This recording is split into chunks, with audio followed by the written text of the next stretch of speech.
Hello, I'm Sebastian. Welcome to 9 Trees podcast. Today, I will summarize and review the book. The Good Enough Job by Simone Stolzoff examines how modern culture turned work into a primary source of identity, purpose, and belonging, and why that shift often leaves people stressed, anxious, and disappointed.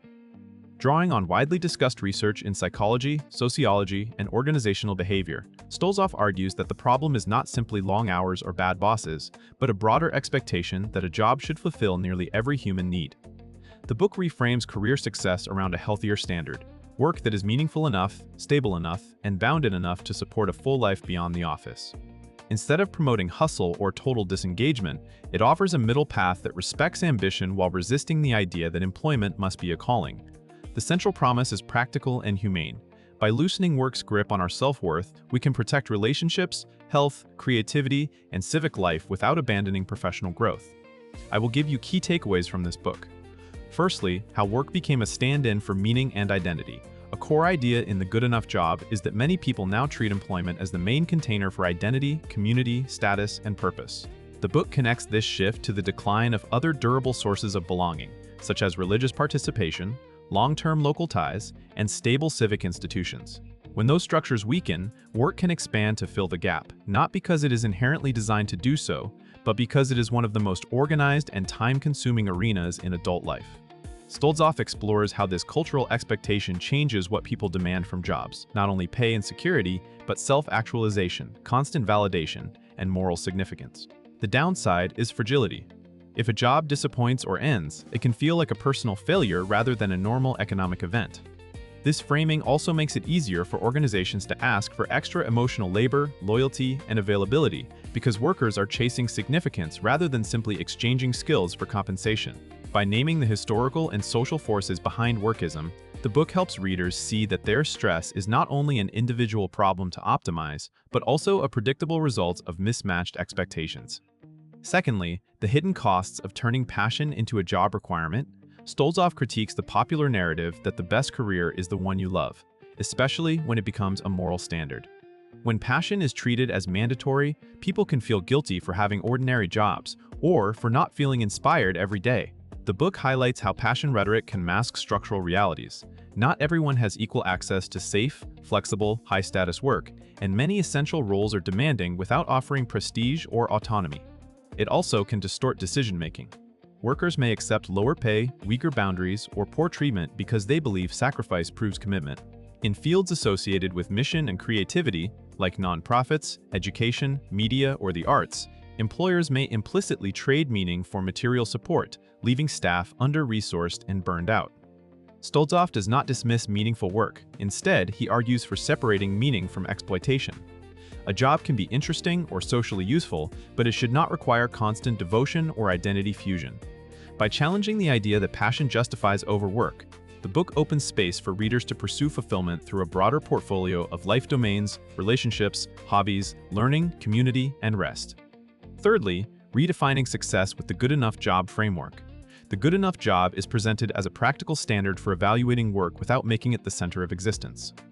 Rather than expecting a role to meet every psychological need, the framework emphasizes a balanced set of criteria: sufficient income, manageable stress, reasonable hours, respect, and room for life outside the workplace. Stolzoff encourages readers to treat job design and job choice as tools for protecting what matters most, not as a referendum on personal worth. This approach reframes ambition. Growth is still possible, but it is guided by clarity about trade-offs. A higher title might come with travel, unpredictability, or constant availability, and the Good Enough lens asks whether that exchange supports the life you want. The book also explores how different seasons of life change what good enough means.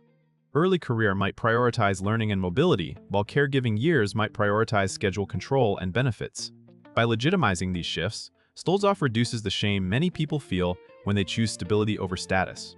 The result is a more sustainable definition of success that aligns work with well-being instead of sacrificing well-being to work. Fourthly, boundaries, autonomy, and the skills of detaching from work. A major practical theme is the development of boundaries that keep work from consuming emotional and cognitive space. Stolzoff focuses on the idea that boundaries are not only personal habits like turning off notifications, but also social agreements shaped by team norms, leadership expectations, and economic insecurity.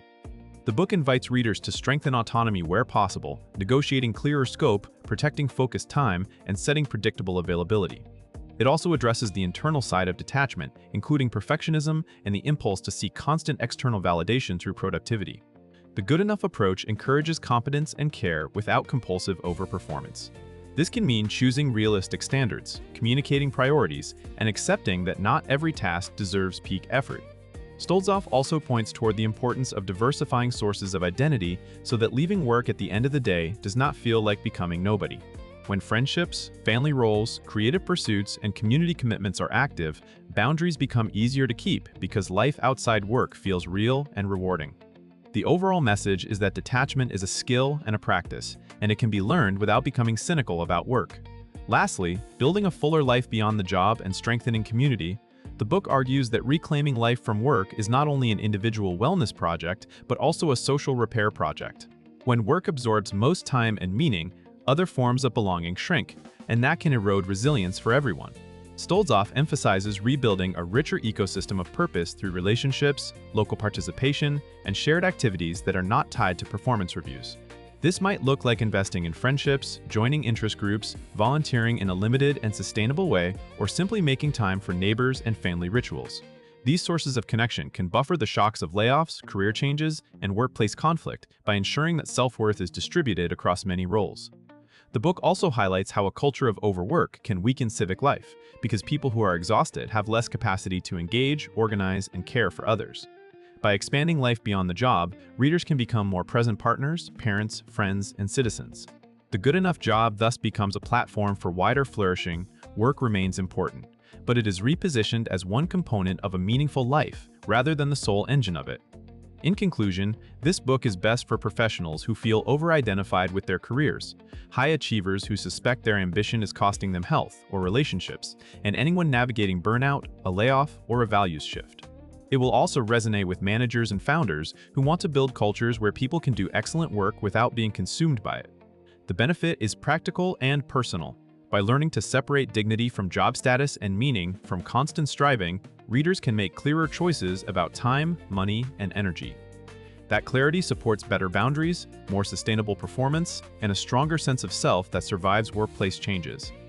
The book is worth buying because it offers a balanced alternative to the two extremes common in similar titles, hustle culture on one side and total disengagement on the other.